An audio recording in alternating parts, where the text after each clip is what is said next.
नमस्कार, बहुत स्वागत है आप सभी का न्यूज स्टेट मध्य प्रदेश छत्तीसगढ़ में। मैं आपके साथ अस्मिता दुबे। बुलेटिन की शुरुआत करेंगे कान्हा के जन्माष्टमी के अवसर के साथ, जहां एमपी समेत पूरे देश में जन्माष्टमी की धूम दिखाई दे रही है और श्री कृष्ण का जन्म रोहिणी नक्षत्र में अष्टमी तिथि में हुआ था।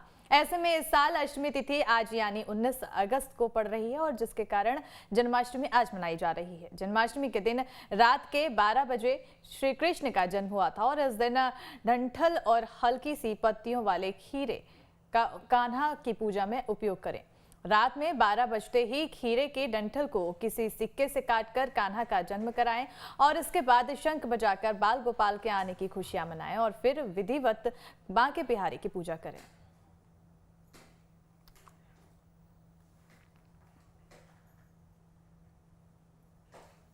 वृंदावन के गोपीनाथ मंदिर में कृष्ण जन्माष्टमी को लेकर तैयारियां कैसी है? जन्माष्टमी मनाने के लिए पहुंचे भक्तों में किस तरह का उत्साह बना हुआ है?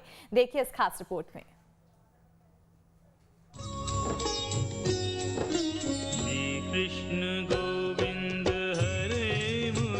भगवान कृष्ण की अलौकिक छटा, जोश और उल्लास से कान्हा की आराधना, अपने आराध्य के लिए भक्तों की गहरी आस्था का यह नजारा जयपुर की पुरानी बस्ती में गोपीनाथ मंदिर का है। जन्माष्टमी के मौके पर कृष्ण भक्तों का जमावड़ा सैलाब बनकर उमड़ पड़ा है।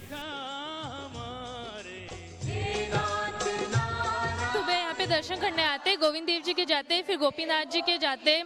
ऐसी मान्यता है कि जो कृष्ण जी के जो पड़ पोते थे उन्होंने ये मूर्ति बनाई थी, जिसमें फेस तो गोविंद देव जी का है और जो धड़ पोर्शन है वो हमारे गोपीनाथ जी का है। तो जगत में है, उसको एक क्षण पाना ही अपना जिंदगी सफर होना है।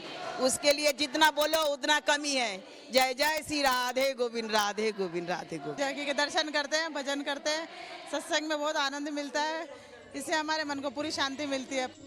पुराणों में श्री कृष्ण के 3 विग्रहों में से एक गोपीनाथ जी का जिक्र है। इनकी भुजाएं और वक्षस्थल श्री कृष्ण के समान ही सुडौल माने जाते हैं। गोपीनाथ जी के विग्रह को कृष्ण के प्रपौत्र वज्रनाभ ने गोविंद देव और मदन मोहन के साथ ही बनाया था।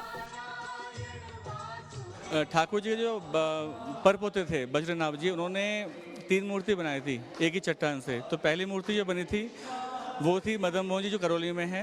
दूसरा विग्रह थे वो थे गोपीनाथ जी, जिनका की वक्षस्थल ठाकुर जी से मिलता है, तो वो गोपीनाथ जी हैं। और तीसरे बने थे गोविंद देव जी, जिनका मुखारबिंद ठाकुर जी से मिलता है। तो इन तीनों मूर्ति का एक ही सूर्योदय में दर्शन करने से पूर्ण दर्शन माना जाता है। बताया जाता है कि श्री कृष्ण की आकर्षक मूर्ति संत परमानंद को यमुना के किनारे वंशी घाट पर मिली और उन्होंने इस मूर्ति को निधि वन के समीप विराजित कर इसकी सेवा का जिम्मा मधु गोस्वामी को सौंप दिया था। बाद में गोपीनाथ जी को वृंदावन से जयपुर लाकर इसकी स्थापना की गई। ये श्री मधुबनी जी महाराज थे, जिनको स्वप्न में दर्शन दिया ठाकुर जी ने और बोले कि मुझे वृंदावन के वंशीवट से प्राप्त करो। धरती के नीचे थे ये, तो उन्होंने वहाँ से उनको प्राप्त किया, फिर सेवा वृंदावन में शुरू की। फिर कालांतर में जैसे अरुण देव ने मूर्तियाँ मंदिर तोड़ने शुरू किए, तो हमारे जो पूर्वज थे वो उनको लेके वृंदावन से राधाकुंड गए, फिर राधाकुंड से कामा गए, कामा से फिर जयपुर में आए। पिछले कुछ सालों से गोपीनाथ जी की मान्यता काफी बढ़ गई है। तीज त्योहार के अलावा भी आम दिनों में भक्तों की तादाद काफी रहती है और जन्माष्टमी के मौके पर तो यहाँ का अद्भुत नजारा देखते ही बनता है।